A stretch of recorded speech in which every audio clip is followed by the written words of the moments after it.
Folks, welcome to the Prepared Homestead. This is Travis. Thank you all for stopping by to watch. Boy, this hurricane going on down in Florida, it's a pretty big one. I'm hearing a lot of pretty nasty reports, and I want to talk about that here in just a little bit.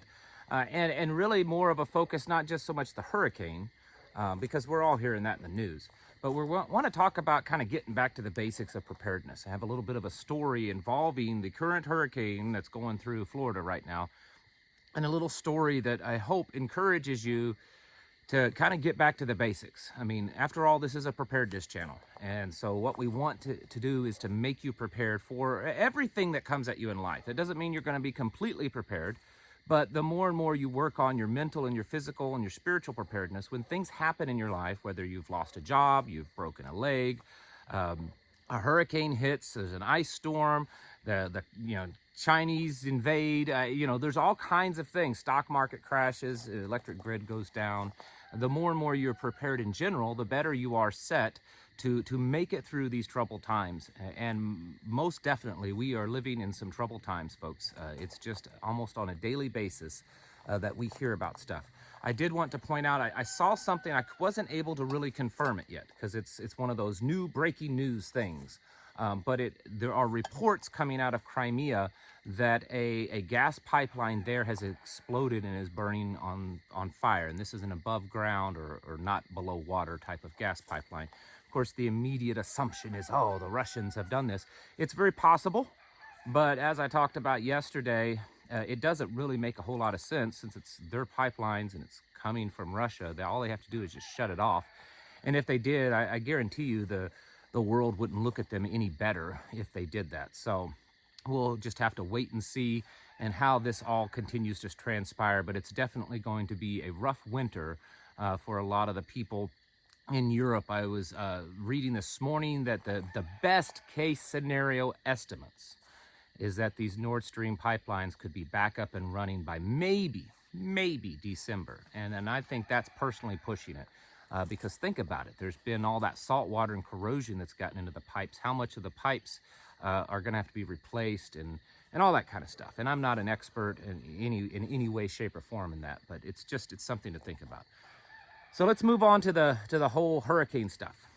I have been extremely busy again today, so I haven't been able to keep up on it really well. We're helping a family that is moving into the Ozarks, and so we're kind of helping them get here and get settled and figure things out and all that kind of stuff. So that's what today has been about.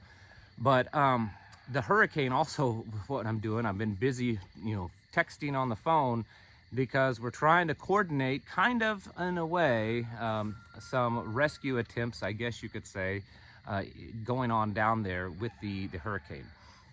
And I'll get to that here in just a minute, but they're saying that this could be one of the largest, if not the largest and most powerful hurricanes to hit Florida. And it seems to me, and I've heard from other people, that the news media this time kind of downplayed it a little bit. Like they were trying to not let people get so hyped up. Before it hit, the grocery stores they were reporting were completely bare, which is kind of common with hurricanes, things like this. You can go down into the Gulf, most of the Gulf states, Louisiana and over into Texas when hurricanes happen, this is common.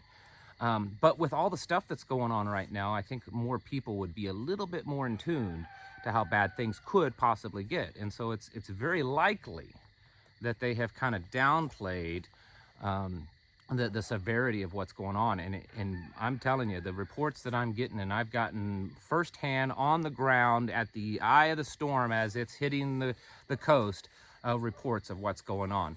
And this is a very prime example of why we need to be prepared. When things happen around the world, I've said this on here several times. In fact, way back when I first started this channel, I was talking a lot about what was going on in Venezuela with their hyperinflation, the crashing of their currency and stuff, because it was really fresh at that moment. And I said, even though that may not be directly affecting most, if not all of you watching, it's definitely an opportunity for us to learn, to watch what's happening, how governments react, how the people react, and how, we, if we were in that situation, could do better. And so here again, we have another scenario. I've said this before with the whole Ukraine war, watching how people right up until the point that Russia invaded, people were not getting ready. They just blew it off. They said, well, it's never going to happen. And then after the invasion, people then were running out and trying to stock up and buy food and stuff. And so we can learn a lot from these different instances that happen around the world. And here's another one with this hurricane. The government, the news media, whether they were just wrong or they were doing it on purpose, seems to have kind of downplayed the severity of this. And now that it's hitting, a lot of people are realizing really how severe this is. You know, the water coming in seems to be one of the worst things that's happening. A lot of flooding and just a lot of problems. A lot of power outages, cell phone outages, the inability to move around because so many streets and buildings and stuff are flooded. Vehicles are flooded, and it presents a very dramatic, a very serious scenario that if you're caught in the middle of that, it could certainly be a life or death situation. And even on the lighter side, it's just a very serious situation. And so the amount of preparedness that you have is really a good deal. So let me tell you the kind of the stories. One of the, and he's I call him a brother. He is one of my closest friends.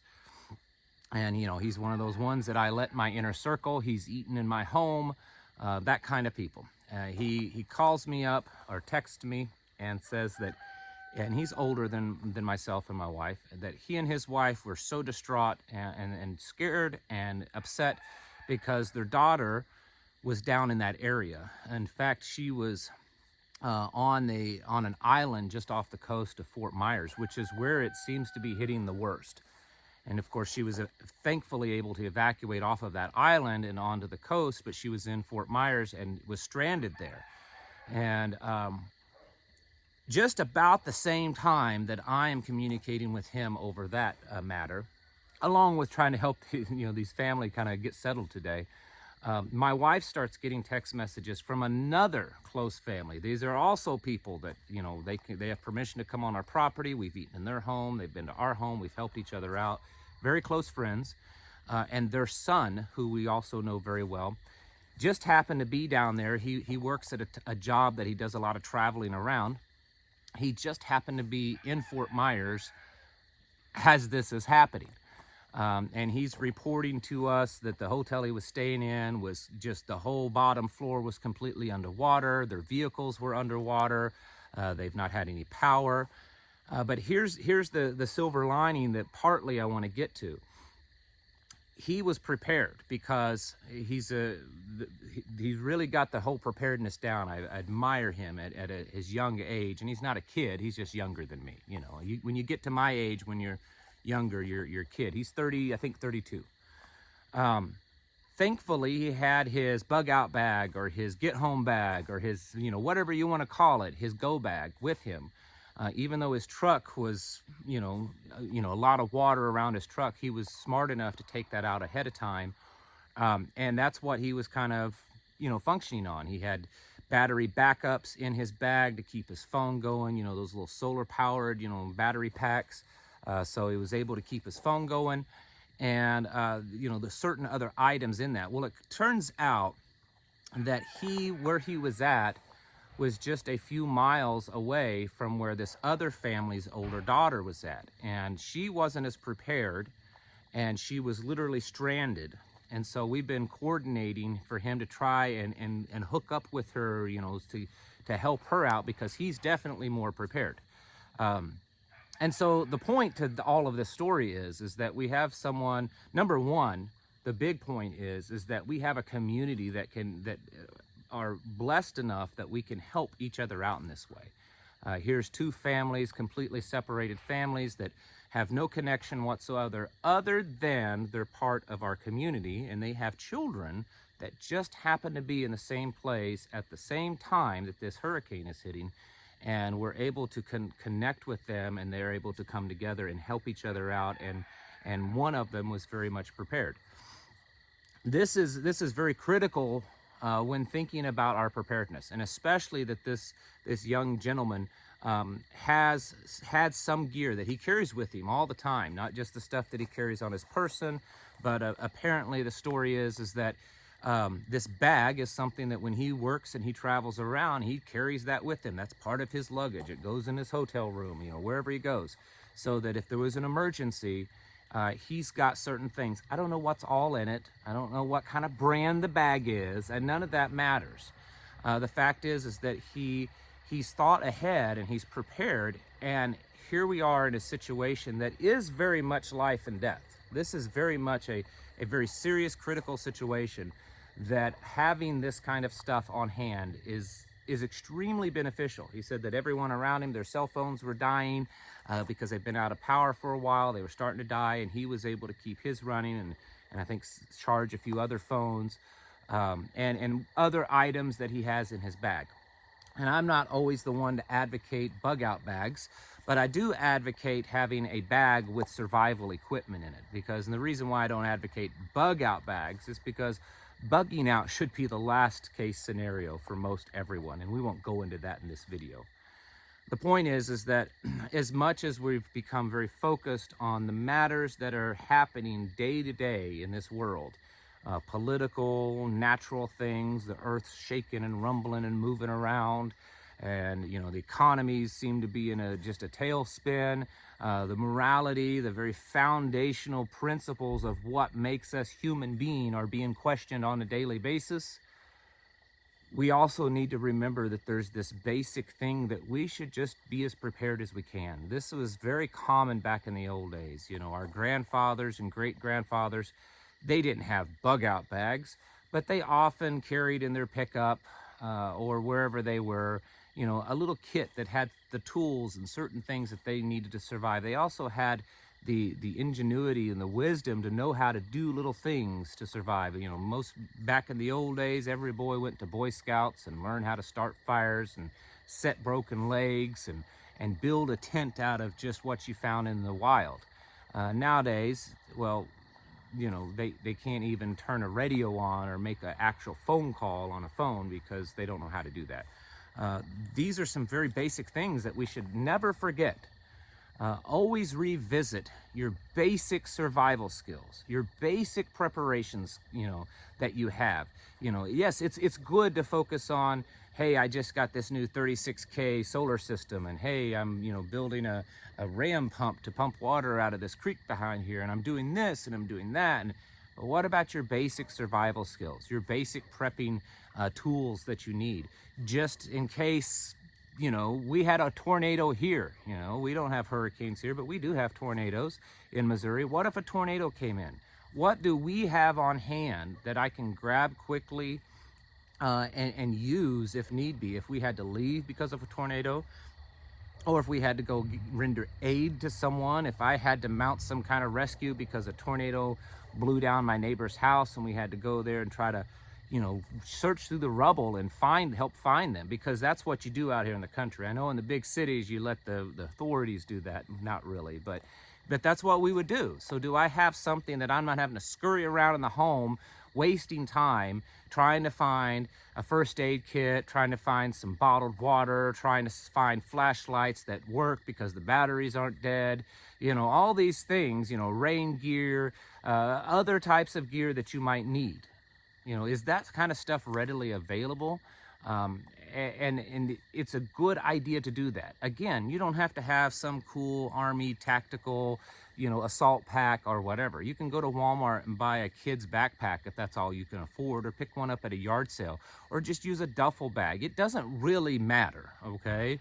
I mean, the more you can do, the better, that's fine. But if that's all you can do is a, you know, $2 duffel bag you got at Goodwill, then use it and go with it. And you go through your house and you try to think of things that you already have on hand that would be very beneficial to have all in one central location that you can easily grab it. And then as you're able to afford it, start to acquire a few other things.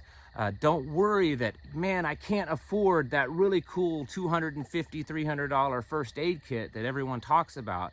I can only afford this $19 one at Walmart right now. Then get that $19 one, and then work up to that $250, $300 one. The same way with everything. Don't be, you know, think that you're not able to be prepared because you don't have as much money as someone else, or because you don't have as much experience or knowledge. Work with what you have, but continue pushing yourself and advancing yourself, because that's the real way that you become that, really prepared person. We live in uncertain times, most definitely, and there's just all kinds of stuff. And even the basic stuff, like really big hurricanes that are devastating, can happen anytime. And we need to be ready for that. Because if we're not, then what are we doing sitting here watching this stuff? I mean, you can certainly find a lot better videos to entertain you than mine. Folks, it's time to get our houses in order. If you haven't realized it yet, the world that we live in is really gone kind of crazy. And we can't just depend upon the fact that everything's just going to be okay. We need to take our responsibility for our lives on ourselves and get ourselves ready, completely ready from head to toe, physically, mentally, and spiritually. Get your houses in order, folks. Thank you for watching, and I'll catch you in the next video.